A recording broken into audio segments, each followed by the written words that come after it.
हमारी टिकट में ये सब जानते हैं, ये तो सब पूरे यूनिवर्सिटी कॉलेज में ये सब लोग हमारे साथ के हैं, जानते हैं किस तरीके से वहाँ अमर सिंह जी दूसरे को चाहते थे और नेताजी हमको चाहते थे। इसके परवाह किए बगैर भी मुझको बनाने का काम किया और ये नेताजी की कर्मस्थली है और नेताजी ने पता नहीं कितने नेता बनाने का काम किया। जो बीजेपी से आए हैं उनको भी नेता बनाने का काम नेताजी ने ही किया था। बताओ किया कि नहीं? अब बीजेपी में जो चला जाएगा उसके आंखों पे तो पट्टी बंध जाती है। हाँ, वो तो उनके चश्मे से देखता है। अरे आप उनको सोचना चाहिए था।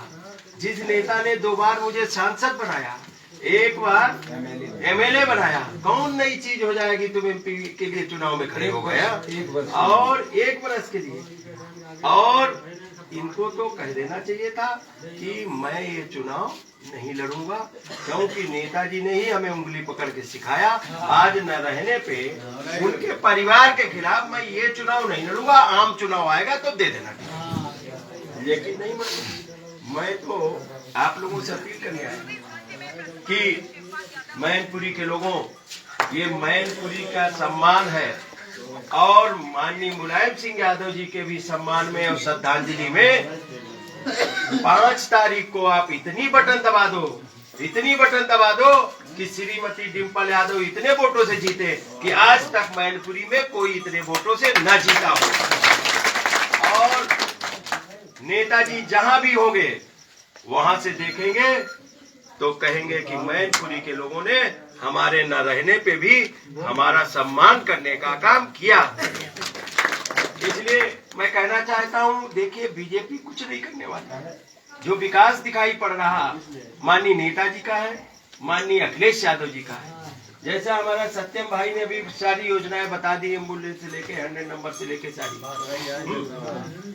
और नेताजी ने ही पंचायतों में आरक्षण लागू किया जिससे लोग प्रधान बन जाते हैं। क्यों? हाँ बताओ। नेताजी ने ही नगर पालिकाओं में आरक्षण लागू किया जिससे लोग सभासद और चेयरमैन बन जाते हैं। नेताजी ने ही आपको मंडल कमीशन की सिफारिशें लागू की जिससे लोगों को नौकरी मिल जाती है। नेताजी ने ही यूनिवर्सिटियों में आरक्षण लागू किया जिससे लोगों को पढ़ाई में दाखिले में मिल जाता है।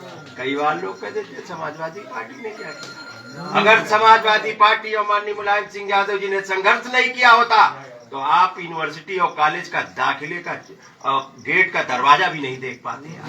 नहीं देख सकते थे, नौकरियां नहीं पा सकते थे, चारपाई पे नहीं बैठ सकते थे। ये सम्मान देने का काम किया। मानवर काशीराम को भी पहली बार सांसद बनाने का काम माननीय मुलायम सिंह यादव जी ने इटावा में किया था। फूलन देवी को भी जेल से रिहा करा के भारत की पार्लियामेंट में 2 बार भेजने का काम माननीय नेताजी ने किया था। या तो डॉक्टर राजपाल कश्यप बताइए। और बीजेपी की हुकूमत थी दिल्ली में, उत्तर प्रदेश में भी, और उनको दिन दहाड़े गोलियों से छलनी कर दिया गया। दिल्ली की राजधानी में पार्लियामेंट से निकली थी हत्या करने वाला। बीजेपी की हुकूमत आ गई, फिर 14 में जेल से बाहर आ गया। आज आ गया कि नहीं बाहर, सब मुकदमे खत्म। ये है बीजेपी। हमारे समाज का तो सम्मान नेताजी ने किया था। चाहे हमारी ये आपके तालाब मछली सिंघाड़ा डालने का पट्टा किसने दिया? माननीय नेताजी ने दिया ना। कुम्हारों को, प्रजापतियों को मिट्टी का पट्टा देने का काम किया।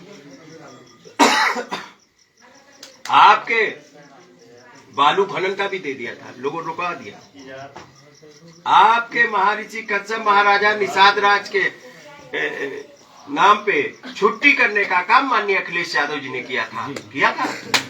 योगी जी ने कैंसिल करने का काम किया। हमारे महापुरुष को अपमानित करने का काम किया। और साथ ही साथ में मछुआ आवास बंद कर दिया था।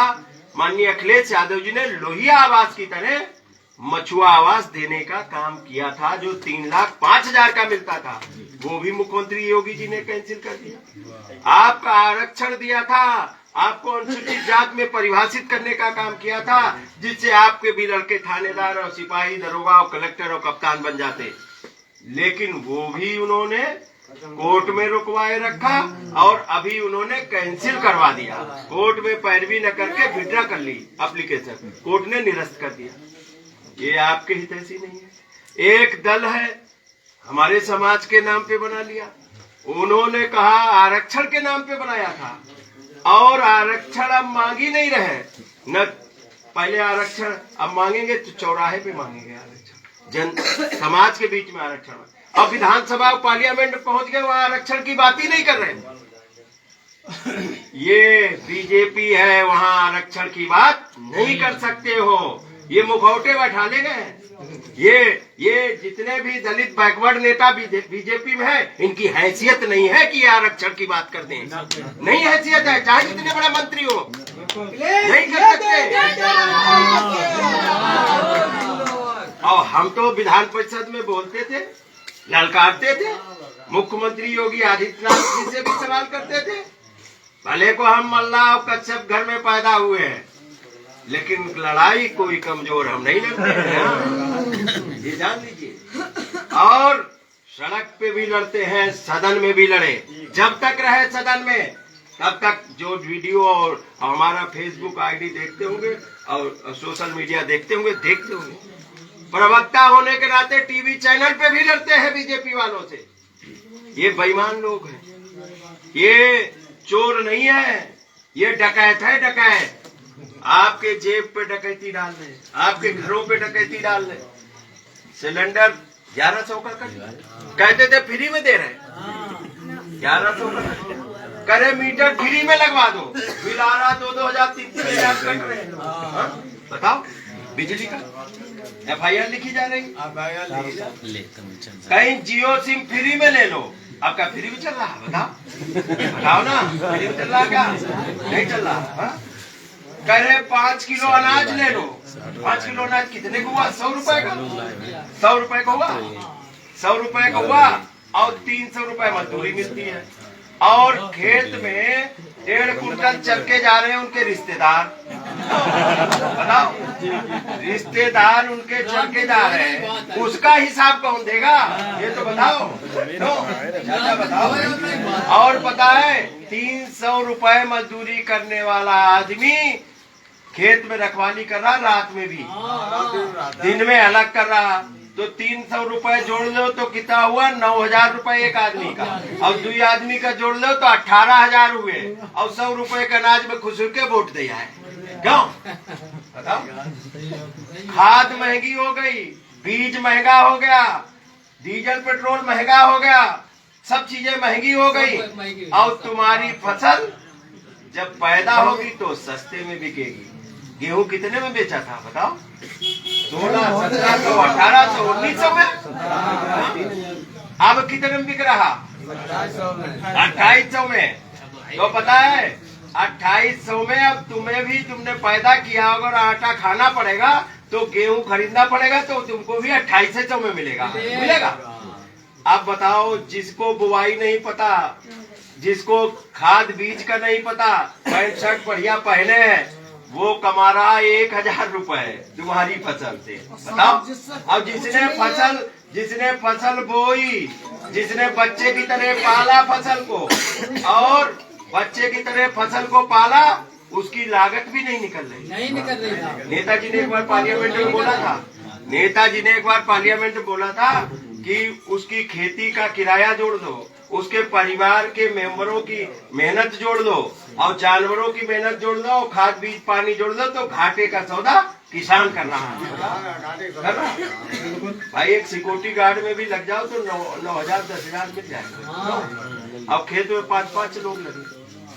तो ये बीजेपी है, ये चालाक है, ये नमक दे दिया और फिर कह रहे नमक की कसम, जिसका नमक खाया उसी को 2 वोट। बताओ। और नमक में भी शीशा और कांच मिला था। बताओ। ये बेईमान लोग।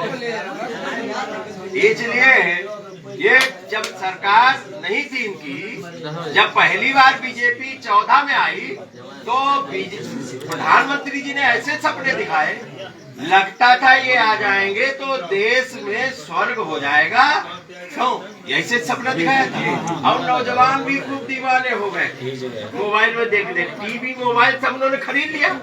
ये किसानों की, नौजवानों की या देश के जनता की सरकार नहीं है, ये चंद उद्योगपतियों की सरकार है, उनके पैसे से बनाई गई सरकार है। इसलिए नियम कानून भी उनके हित में बनता है। बैठे तो थे किसान धरने पे, कितने साल बैठे रहे, कितने लोगों की मौत हो गई। अगर किसानों ने की सरकार वो समझते होते तो इतने लोगों की मौत हो गई, पहले दिन ही बिल वापस ले लेना चाहिए था।